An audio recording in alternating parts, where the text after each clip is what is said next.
A continuación, función de probabilidad.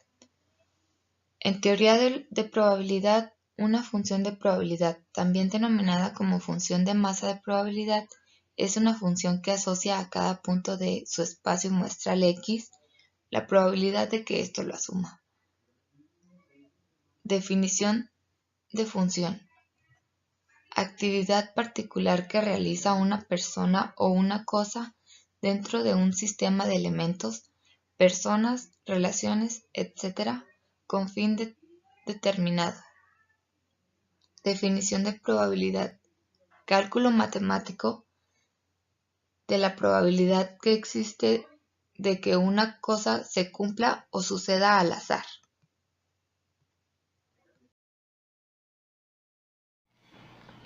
Ahora, un ejemplo de función de probabilidad. En este ejemplo le vamos a hablar sobre un ejemplo que dice así: podemos obtener las frecuencias relativas de las calificaciones de un curso y disponerlas en una tabla. Entonces, aquí las frecuencias es la FR. En la materia se va a distinguir por la F mayúscula. Entonces, en cada una sobresaliente, notable, aprobado y suspenso. Cada una de ellas tiene un promedio que al final nos darán 500. Entonces, la frecuencia en R es la probabilidad, o sea, el porcentaje, por así decirlo, que equivale a 0.05, 0.20, 0.40, 0.35, que sacándole su inversa pues viene siendo la frecuencia, lo que equivale. Entonces va a ser un promedio de 100 y es cuando podemos saber si las materias fueron acreditadas. Entonces también los valores pueden ser variables, o sea, no necesariamente tiene que ser el mayor, tiene que tener la mayor frecuencia, no, sino que pueden ir de mayor a menor número. Entonces se representa por la F minúscula. Y la misma frecuencia acá se representa como la probabilidad de X, que es el porcentaje de cada una de ellas, y es así como lo podemos sacar. Finalmente tenemos la distribución de la probabilidad de la variable. O sea, ya cuando sacamos esto ya tenemos la calificación asignada de X.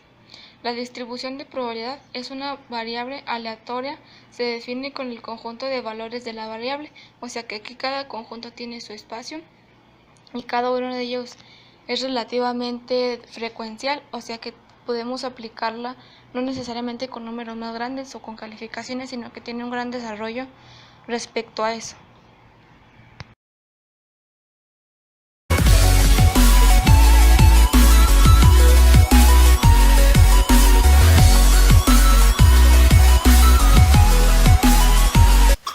¿Cómo está mi gente? Voy a hacer otro videito ahora de la misma cuestión que estamos haciendo, ya, de función de probabilidad. Voy a leer el ejercicio, dice lo siguiente. Atención. Dice, la siguiente tabla, la que está acá, representa los valores de una función de probabilidad, asociada a una variable aleatoria X, y la pregunta es, ¿cuál es el valor de la probabilidad cuando X vale 4? Ya, para calcular el valor de la probabilidad cuando X vale 4, ustedes tienen que calcular primero ¿qué? El valor de K. Vuelve a lo mismo. Entonces, ¿qué es lo que voy a hacer acá? En este caso, voy a multiplicar cada uno de los términos para que me vaya dando, ¿ya? Así que, presten atención, porque ustedes tienen que saber que la suma de las probabilidades, ¿cuánto es? ¿Cuánto es? Cállate por favor, Brian. Es 1. Entonces, ustedes lo que van a hacer acá, van a sumar estas probabilidades que están acá para que les dé 1. Entonces van a tener 6K, más 2K, más 4K, más 5K, más 6K, es igual a ¿cuánto? A 1. Ahora, el tema está que lo que ustedes tienen que hacer aquí es sumar la cantidad de probabilidades que estén ahí.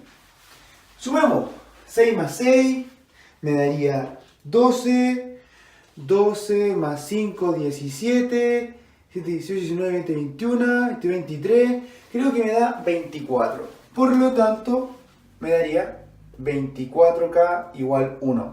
El valor acá es lo mismo de siempre, tienen que despejar el valor de K. Entonces me daría que K es igual a 1 partido en 24. Pero como me están preguntando exactamente aquí donde está la flecha, justo ahí, me dicen, calcula la probabilidad cuando X es igual a 4. Entonces, cuando X es igual a 4, ¿qué probabilidad tengo? Tengo 4K. Entonces voy acá. La probabilidad cuando X es igual a 4 es igual a ¿quién? A 4K. Pero ustedes ya conocen el valor de K. Entonces sería 4 por 1 partido en 24. Si ustedes simplifican eso que está ahí, les daría aproximadamente, se hará la tabla del 4, 6 por 4, 24. Me daría un sexto. Entonces, ¿cuál es la probabilidad de que me salga 4? De que x sea igual a 4? Es aproximadamente un sexto. Si se fijan, este tipo de ejercicios son bastante simples. La complejidad es que ustedes no ponen atención en clase cuando el profe está explicando. Deja el teléfono de lado, hace caso, queda poco tiempo. Chao.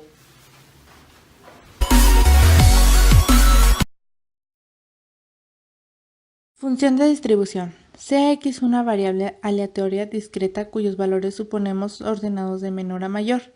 Llamaremos función de distribución de la variable x y escribiremos f de x a la función. F de x es igual a la potencia de x menor o igual a x. La función de distribución asociada a cada valor de la variable aleatoria de la probabilidad acumulada hasta ese valor.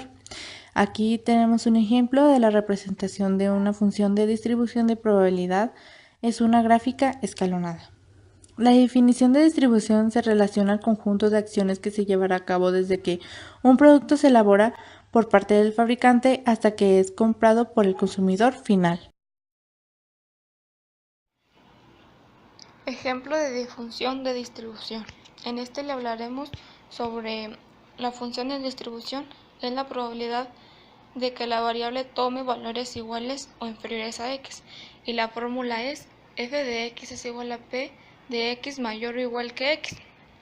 Entonces, si añadimos una nueva columna a la probabilidad, las acumuladas, terminamos la función de la distribución de la variable. Ejemplo, pues aquí repetimos lo mismo, o sea, las variables van a ser las x, la probabilidad va a ser p de x y la distribución va a ser PA de x.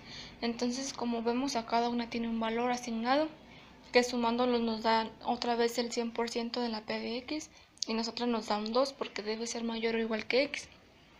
Por ejemplo, debemos de poner en la fórmula f de 4 es igual a P de 4 es igual a 3, o sea, no debe ser mayor que el 4, o sea, debe de ser en ese rango menor o igual que la P de x, la minúscula. Entonces, tomando la función de la probabilidad como la de distribución, pueden ser representadas gráficamente con el diagrama de barras. Como podemos observar, cada una de ellas puede ser graficada por medio de las de barra. Ya tomando en cuenta todos los valores, es momento de que tú debes de graficar y tomando en cuenta cuál de los dos debe ir vertical y horizontal. Y entonces es donde te darás cuenta del incremento o cuánto disminuyó la probabilidad o la distribución. Venga, vamos a comprender qué es la distribución normal. Y empezamos con un ejemplo. Vamos a suponer que tenemos un número de personas pues que forman parte de un barrio, de un pueblo, de un país y queremos estudiar la altura, ¿no? Cómo se distribuye la altura de esa gente, qué parámetros tiene, cuál es la altura media de esa población, etcétera. Así que voy midiendo a todas las personas y los resultados que me dan al medirlos, pues los voy organizando. ¿Cuánta gente me ha medido unos 60? ¿Cuánta gente me ha medido unos 65? Etcétera. Entonces al final lo que voy a hacer es un gráfico, una tabla de frecuencias donde, como veis, en el eje X pongo las distintas alturas que tiene la gente y en el eje Y cuántas personas tienen esa altura. Es decir, por ejemplo, 1,71, ¿no? 1,71 metros, 171 centímetros. ¿Cuánta gente me ha medido 1,71? Pues bastante gente. Esa barra representa el número de personas que han medido 1,71. ¿Cuánta gente ha medido 1,66? Pues también bastante gente, un poco menos, pero también mucha gente ha medido eso. ¿Cuánta gente mide 1,69? Pues bastante. ¿Veis que hay mucha gente que ha medido 1,69? ¿Cuánta gente mide 1,90? Pues ahí ya menos, porque es una altura bastante considerable. No mucha gente mide 1,90. Lo mismo puede ocurrir con 1,46. Tampoco hay mucha gente que me ha medido 1,46. O fijaos, ¿cuánta gente mide 2 metros? Pues poquísima, ¿no? Muy poca gente me mide 2 metros porque es una altura bastante considerable. Entonces, si voy haciendo esta gráfica con todas las alturas, al final me queda una figura más o menos así. Y entonces es cuando decimos que este estudio, la altura, este parámetro, se ajusta a una curva normal, que es esta que aparece aquí. Es lo que se llama una curva de distribución normal. que tiene una serie de características. Por ejemplo, que aquí el valor medio, el que hemos puesto como 1,69, es la media de la población, es la altura media, pero también es el valor que se me ha dado con más frecuencia, el valor que se me ha repetido en más ocasiones, o sea que también es la moda, ¿vale? Y fijaos, más características, esta curva de distribución normal es simétrica respecto a la media, tiene la misma forma a la derecha que a la izquierda, es decir, que igual se distribuyen las alturas para la gente que es más alta que la media como para la gente que es más baja, y hay tanta gente que mide más que la media como gente que mide menos que la media.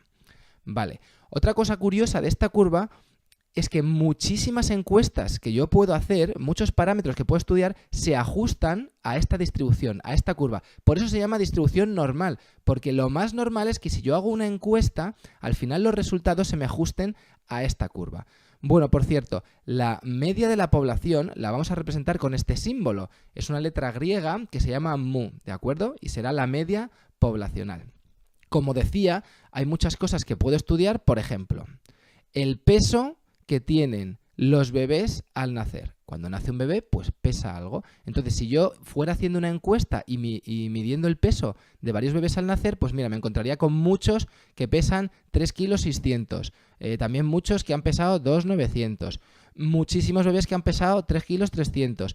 Ya 4,400 menos, ¿no? Porque ya es un bebé bastante considerable. Bebés que pesan poco, como 2 kilos, pues también hay pocos. Que pesen 5 kilos, pues ya muy poquitos. Y en general, las distintas cantidades de pesos pues se distribuyen una vez más según esta curva de distribución normal. Más ejemplos, por ejemplo, en un examen como la PAU, ¿no? la selectividad o como lo vayan a llamar, la nota que van sacando los estudiantes. Si represento el número de estudiantes que saca cada nota, pues mira, habrá muchos estudiantes que hayan sacado un 5. Muy poquitos que saquen un 9,5, porque claro, es una nota muy alta, pero a la vez también hay muy pocos alumnos que sacan una nota muy baja, como un 1, y en general todas las notas siguen esta distribución, que es una distribución muy normal, porque casi todo el mundo al final pues saca unos valores medios, ¿no? Hay muchísima gente que saca en torno a 5, 4, 6, etc. Y tan difícil es sacar una nota muy alta como sacar una nota muy baja, y por eso esta curva tiene esta forma. Por ejemplo, si le pregunto a la gente ¿cuántas películas has visto el año pasado, en todo un año? Pues a lo mejor me sale mucha gente que ha visto 35 películas, ¿no? Muy poquita gente habrá visto 200 películas en un año, pero también muy poquita gente me dirá que solo ha visto 5 películas. Y en general, si voy organizando el número de películas y el número de personas que la han visto, pues me sale una vez más esta curva de distribución normal, ¿vale? Entonces, esta curva, repetimos, tiene un valor central que representamos con la letra mu, que es la media poblacional, la media de la población. Y tiene otra característica que es la siguiente, y ahora se representa con la letra sigma. Es otra letra griega, sigma en minúscula, que es la desviación típica. Y la desviación típica me dice, vale, muy bien, tú tienes una media, pero la gente que no da la media, está muy alejada de la media o se acercan mucho, ¿tienes una población con toda clase de notas o es una población muy homogénea? Me explico. Imaginemos una situación heterogénea, ¿vale? Tenemos un barrio, por ejemplo, o un ayuntamiento y entonces le preguntamos a la gente cuánto gana. Bueno, pues hay muchas personas que ganan 1.500 euros al mes, ¿vale? También hay bastantes personas que ganan 2.000 euros al mes y también hay bastantes personas que ganan 1.000 euros al mes.